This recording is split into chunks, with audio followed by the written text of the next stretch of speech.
خفیہ سائے، ایک ایلومیناٹی کلٹ کی سچی کہانی۔ آخری ایپیسوڈ۔ سرنگ تنگ اور خستہ حال تھی۔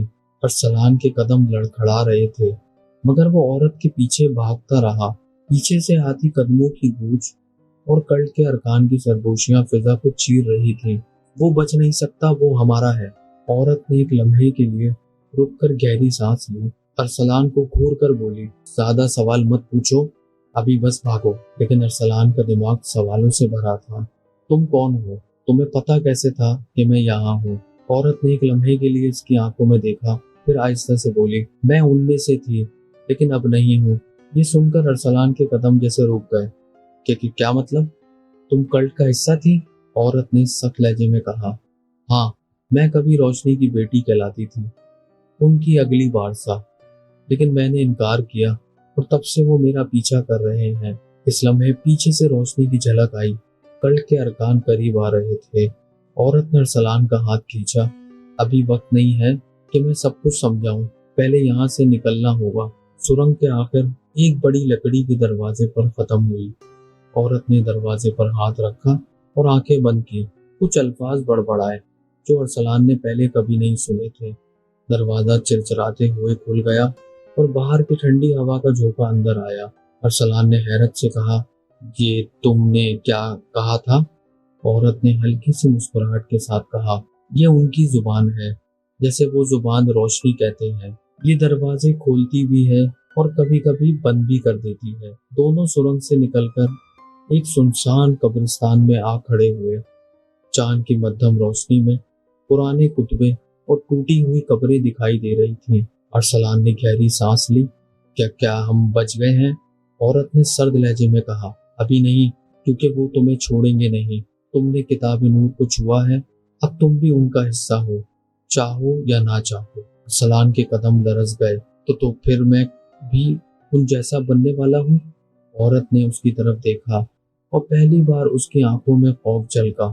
یہی تو سب سے بڑا راز ہے ارسلان، کبھی کبھی چنے ہوئے لوگ خود فیصلہ نہیں کرتے، آنکھ ان کے لیے خود فیصلہ کرتی ہے۔ قبرستان میں ہوا تیز ہو گئی، ٹوٹے ہوئے کتبے ہلکی سی آواز کے ساتھ ہلنے لگے، جیسے کسی نے انہیں چھوا ہو۔ چاند کے پیچھے بادل آ گئے اور اندھیرا گہرا ہو گیا۔ عورت نے ارسلان کی کلائی مضبوطی سے پکڑی، تیار رہو، وہ آ رہے ہیں۔ اچانک قبرستان کے ہر کونے میں موم بتیوں کی ٹمٹماتی روشنی نظر آنے لگی۔ کلٹ کے ارکان ہوڈ پہنے، ہاتھوں میں خنجر لیے ایک دائرے کی شکل میں آ گئے۔ ان کے بیچ میں وہی بزرگ نمودار ہوا، جس کا چہرہ پتھر جیسا اور آنکھیں سفید تھیں۔ تم بھاگ نہیں سکتے ارسلان، اس کی آواز گونجی، کیونکہ تم پہلے ہی منتخب ہو چکے ہو۔ ارسلان پیچھے ہٹا، لیکن عورت نے اس کے سامنے کھڑے ہو کر کہا، اگر یہ تمہیں لے گئے تو تم ہمیشہ کے لیے اندھیرے کا حصہ بن جاؤ گے۔ کلٹ کے ارکان ایک ساتھ گنگنانے لگے، قبول کرو، قبول کرو۔ اس لمحے ارسلان کے دماغ میں وہ لمحہ یاد آیا جب اس نے کتاب نور کو چھوا تھا۔ ایک عجیب سا احساس اس کے جسم میں دوڑ گیا۔ اس کے ہاتھوں سے ایک ہلکی سی روشنی پھوٹی، اتنی تیز کہ کلٹ کے ارکان لمحے بھر کو رک گئے۔ بزرگ نے حیران ہو کر کہا، یہ اس نے کیسے کیا؟ عورت کے ہونٹوں پر ہلکی سی مسکراہٹ آئی، کیونکہ اس نے آنکھ کو دیکھا تھا اور زندہ بچ گیا۔ وہ تمہارا غلام نہیں، تمہارا وارث ہے۔ یہ سنتے ہی روشنی مزید پھیل گئی، قبریں لرزنے لگیں اور کلٹ کے ارکان ایک ایک کر کے چیخنے لگے۔ کچھ زمین میں دھس گئے، کچھ دھوئیں کی طرح غائب ہو گئے۔ بزرگ نے آخری چیخ کے ساتھ کہا، یہ تو آغاز ہے، اندھیرا ہمیشہ لوٹ کر آتا ہے، اور اس کا وجود دھند میں تحلیل ہو گیا۔ روشنی مدھم ہوئی اور قبرستان میں خاموشی چھا گئی۔ ارسلان زمین پر بیٹھ گیا، سانس پھولی ہوئی تھی۔ عورت نے اس کے کندھے پر ہاتھ رکھا، تم نے انہیں روکا، لیکن کہانی ختم نہیں ہوئی۔ تمہاری رگوں میں اب ان کی چنائی کا اثر ہے۔ یا تو تم اس طاقت کو قبول کرو گے یا یہ تمہیں قابو کرے گی۔ ارسلان نے آسمان کی طرف دیکھا، بادل ہٹ چکے تھے، لیکن چاند کے گرد ایک مدھم سا دائرہ تھا۔